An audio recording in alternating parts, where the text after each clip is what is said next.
Hello guys, എല്ലാവർക്കും പുതിയൊരു വീഡിയോയിലേക്ക് സ്വാഗതം. ഇന്നത്തെ വീഡിയോയിൽ വീണ്ടും നമ്മൾ ഹാംസ്റ്റർ കോമ്പാറ്റിൻ്റെ കുറച്ച് കാര്യങ്ങളൊക്കെയാണ് ഡിസ്കസ് ചെയ്യാനായിട്ട് പോകുന്നത്. എസ്പെഷ്യലി ഈ ഒരു ഹാംസ്റ്റർ കോമ്പാറ്റ് എന്ന് പറഞ്ഞിട്ടുള്ള പ്രൊജക്റ്റ് ഈ ഒരു ജൂലൈ മാസം ലിസ്റ്റിംഗ് വരാനുള്ള സാധ്യത എത്രത്തോളം ഉണ്ട് എന്നാണ് നമ്മൾ ഇന്നത്തെ ഒരു വീഡിയോയിൽ ഡിസ്കസ് ചെയ്യാനായിട്ട് പോകുന്നത്. അപ്പം എപ്പോഴും പറയുന്ന പോലെ തന്നെ ചാനൽ സബ്സ്ക്രൈബ് ചെയ്യാതെയാണ് വീഡിയോ കാണുന്നതെങ്കിൽ തീർച്ചയായിട്ടും ചാനൽ സബ്സ്ക്രൈബ് ചെയ്യുക. വീഡിയോ ഇഷ്ടപ്പെട്ടിട്ടുണ്ടെങ്കിൽ തീർച്ചയായിട്ടും ലൈക്ക് ചെയ്ത് സപ്പോർട്ട് ചെയ്യാൻ കൂടെ മറക്കാതിരിക്കുക. അതുപോലെ തന്നെ പെട്ടെന്നുള്ള അപ്ഡേറ്റുകൾ കിട്ടാൻ വേണ്ടിയിട്ട് നമ്മുടെ ടെലഗ്രാം ചാനലിൽ ജോയിൻ ചെയ്യാനായിട്ട് പ്രത്യേകം ശ്രദ്ധിക്കുക. ടെലഗ്രാം ചാനലിൻ്റെ ലിങ്ക് താഴെ ഡിസ്ക്രിപ്ഷനിൽ കൊടുത്തിട്ടുണ്ട്. അപ്പം നമ്മുടെ ഈ ഒരു ഹാംസ്റ്റർ കോമ്പാറ്റിൻ്റെ ടീം നേരത്തെ അവരുടെ റോഡ് മാപ്പിൽ അനൗൺസ് ചെയ്തതനുസരിച്ച് ഈ ഒരു പ്രൊജക്റ്റിൻ്റെ ലിസ്റ്റിംഗ് വരേണ്ടതെന്ന് പറഞ്ഞിട്ടുണ്ടെങ്കിൽ ഈ മാസമാണ്, അതായത് ജൂലൈ 2024 ഇവരുടെ റോഡ് മാപ്പ് അനുസരിച്ച് ഈ ഒരു ടോക്കണിൻ്റെ ലിസ്റ്റിംഗ് വരേണ്ടത്. ഈ ഒരു പ്രൊജക്റ്റിൻ്റെ ഈ ഒരു മാസത്തെ ലിസ്റ്റിംഗ് സാധ്യതകളെ കുറിച്ച് നമുക്ക് സംസാരിക്കാം. അതിനു മുന്നേ തന്നെ മറ്റൊരു ഇമ്പോർട്ടൻ്റ് ആയിട്ടുള്ള അപ്ഡേറ്റും കൂടെ വന്നിട്ടുണ്ട്. അതായത് അത്യാവശ്യം നല്ല ഒരു ക്രിപ്റ്റോ കറൻസി എക്സ്ചേഞ്ച് ആയിട്ടുള്ള ബൈബിറ്റിൽ ഇന്ന് ഹാംസ്റ്റർ കോമ്പാറ്റിൻ്റെ പ്രീ മാർക്കറ്റ് ട്രേഡിംഗ് ആരംഭിച്ചിട്ടുണ്ട്. കുറേ അധികം ആളുകൾ ഇത് റിയൽ ട്രേഡിംഗ് ആണെന്ന് തെറ്റിദ്ധരിച്ചിട്ട് ഹാംസ്റ്റർ കോമ്പാറ്റ് ബൈബിറ്റിൽ ലിസ്റ്റായി എന്ന തരത്തിൽ കുറേയധികം ന്യൂസുകളും കാര്യങ്ങളൊക്കെ ഷെയർ ചെയ്തിട്ടുണ്ടായിരുന്നു. ഇത് റിയൽ ആയിട്ടുള്ള ട്രേഡിംഗ് അല്ല, ഇവരുടെ പ്രീ മാർക്കറ്റിലാണ് ഇപ്പം ഹാംസ്റ്റർ കോമ്പാറ്റ് ട്രേഡ് ആയിക്കൊണ്ടിരിക്കുന്നത്. അതുപോലെ തന്നെ അവിടെ നമുക്ക് നോക്കുമ്പോൾ കാണാനായിട്ട് പറ്റുന്നതെന്ന് പറഞ്ഞിട്ടുണ്ടെങ്കിൽ കറൻ്റ്ലി ഉള്ള പ്രൈസ് എന്ന് ചോദിച്ചിട്ടുണ്ടെങ്കിൽ ഏകദേശം ഒരു $0.05 അടുപ്പിച്ചാണ് ഇവിടെ ട്രേഡ് ആയിക്കൊണ്ടിരിക്കുന്നത്. അതുപോലെ തന്നെ ഇവിടെ ശ്രദ്ധിക്കേണ്ട മറ്റൊരു കാര്യം എന്ന് പറഞ്ഞിട്ടുണ്ടെങ്കിൽ നമ്മൾ Gate.ioയിലെ പ്രീ മാർക്കറ്റിൽ കണ്ട പോലെ തന്നെ ഇവിടെയും ടോട്ടൽ സപ്ലൈ എന്ന് പറയുന്നത് 10 ബില്യൺ തന്നെയാണ് കൊടുത്തിട്ടുള്ളത്. തീർച്ചയായിട്ടും ഈ ഒരു ടോട്ടൽ സപ്ലൈയിൽ തന്നെ ഈ ഒരു പ്രൊജക്റ്റ് ലിസ്റ്റ് ചെയ്യണമെന്ന് യാതൊരു നിർബന്ധവും ഇല്ല.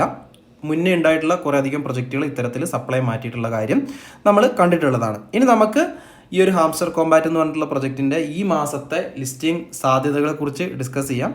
ഒന്നാമത്തെ കാര്യം എന്ന് പറഞ്ഞിട്ടുണ്ടെങ്കിൽ കറണ്ട് മാർക്കറ്റ് സിറ്റുവേഷൻ ആണ്. കറൻ്റ്ലി ക്രിപ്റ്റോ മാർക്കറ്റ് എന്ന് പറയുന്നത് അത്യാവശ്യം നല്ല രീതിയിൽ ഡൗൺ ആണ്.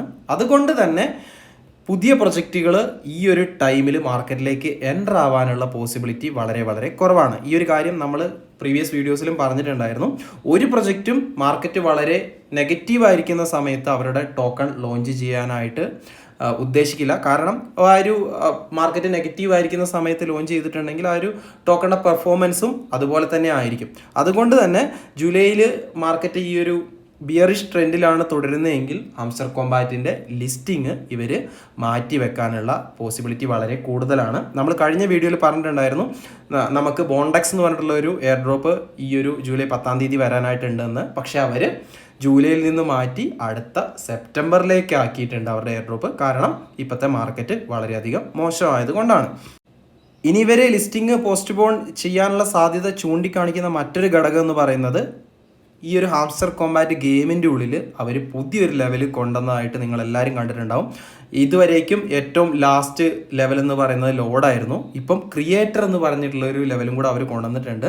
ഏറ്റവും രസകരമായിട്ടുള്ള കാര്യം എന്താണെന്ന് പറഞ്ഞിട്ടുണ്ടെങ്കിൽ ക്രിയേറ്റർ ലെവലിൽ എത്തണമെങ്കിൽ നമ്മുടെ കയ്യിൽ 18 ബില്യൺ മേലെ പോയിന്റ്സ് ഉണ്ടാവേണ്ടത് അത്യാവശ്യമാണ്. ഈ ഒരു 18 ബില്യൺ എന്ന് പറയുന്ന പോയിന്റ്സ് വളരെ നിസ്സാരമായിട്ടുള്ള പോയിന്റ്സ് ഒന്നും അല്ല.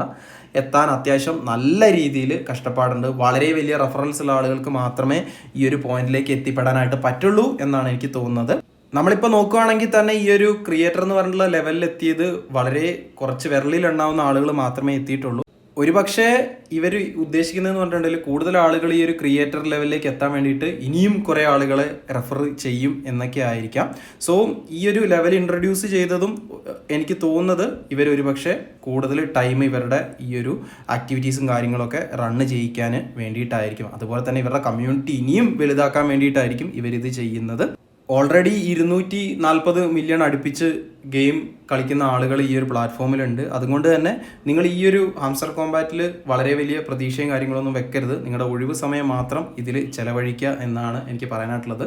വലിയ ഹോപ്പൊക്കെ വെച്ചിട്ട് നമുക്ക് വളരെ ചെറിയ എയർ ഡ്രോപ്പാണ് കിട്ടുന്നതെങ്കിൽ ഞാൻ എപ്പോഴും പറയുന്ന കാര്യമാണ്, എല്ലാവരും വളരെയധികം ഡിസപ്പോയിൻറ്റഡ് ആയി മാറേണ്ടി വരും. അതുകൊണ്ട് തന്നെ നിങ്ങൾ മൾട്ടിപ്പിൾ എയർ ഡ്രോപ്സ് ഫാം ചെയ്യുക. അതുപോലെ തന്നെ ഒന്നിലും വലിയ രീതിയിൽ ഹോപ്പും കാര്യങ്ങളൊന്നും വെക്കാതിരിക്കുക. അതുപോലെ തന്നെ ഈ ഒരു പ്രൊജക്റ്റ് ജൂലൈ മാസം ലിസ്റ്റ് ചെയ്യും എന്നുള്ള ഒരു ചിന്തയും കൂടെ നിങ്ങൾ മനസ്സിൽ നിന്ന് എടുത്ത് മാറ്റുക. ഒരു പക്ഷേ ലിസ്റ്റ് ആവാം, 50-50 ചാൻസ് ആണുള്ളത്. മാർക്കറ്റ് റിക്കവർ ചെയ്ത് അത്യാവശ്യം നല്ല ലെവലിലേക്ക് തിരിച്ചെത്തുവാണെങ്കിൽ ഒരു പക്ഷേ ലിസ്റ്റ് ചെയ്യാനും സാധ്യതയുണ്ട്. 50-50 ചാൻസുകളാണ് ഇപ്പം ഉള്ളത്. അതുകൊണ്ട് തന്നെ നിങ്ങൾ ഓവർ പ്രതീക്ഷ ഇതിൽ വെക്കരുത് എന്നാണ് ഞാൻ വീണ്ടും നിങ്ങളുടെ അടുത്ത് പറയുന്നത്. ഇവർക്ക് ട്വിറ്ററിലാണെങ്കിലും യൂട്യൂബിലാണെങ്കിലും കൂടുതൽ കമ്മ്യൂണിറ്റിയിലേക്ക് ആളുകൾ വരുന്നത് ഇവർക്ക് നല്ല രീതിയിൽ പൈസ ഉണ്ടാക്കാനായിട്ട് ഹെൽപ്പ് ചെയ്യുന്ന ഒരു കാര്യമാണ്. അതുകൊണ്ട് തന്നെ ഇവർ വീണ്ടും ഇവരുടെ കമ്മ്യൂണിറ്റീൻ്റെ നമ്പർ വലുതാക്കാനേ എപ്പോഴും നോക്കിക്കൊണ്ട് ഇരിക്കത്തുള്ളൂ. ലിസ്റ്റിംഗ് വരുമോ ഇല്ലയോ എന്നൊക്കെ നമുക്ക് തീർച്ചയായിട്ടും ഇവരുടെ ഫർദർ അനൗൺസ്മെൻറ്റുകളും കാര്യങ്ങളൊക്കെ വരുമ്പോൾ അറിയാനായിട്ട് പറ്റുന്നതായിരിക്കും. അപ്പോൾ ഗൈസ്, ഇന്നത്തെ ഒരു കുഞ്ഞു വീഡിയോയിൽ ഇത്രയും കാര്യങ്ങളൊക്കെയാണ് പറയാനായിട്ടുള്ളത്. വീഡിയോ എല്ലാവർക്കും ഇഷ്ടപ്പെട്ടെന്ന് കരുതുന്നു. വീഡിയോനെ കുറിച്ചുള്ള നിങ്ങളുടെ വിലയേറിയ അഭിപ്രായങ്ങളൊക്കെ തീർച്ചയായിട്ടും കമൻറ്റ് ചെയ്ത് അറിയിക്കാം. അപ്പം മറ്റൊരു അടിപൊളി വീഡിയോ ആയിട്ട് നമുക്ക് വീണ്ടും കാണാം. അതുവരേക്കും ബൈ.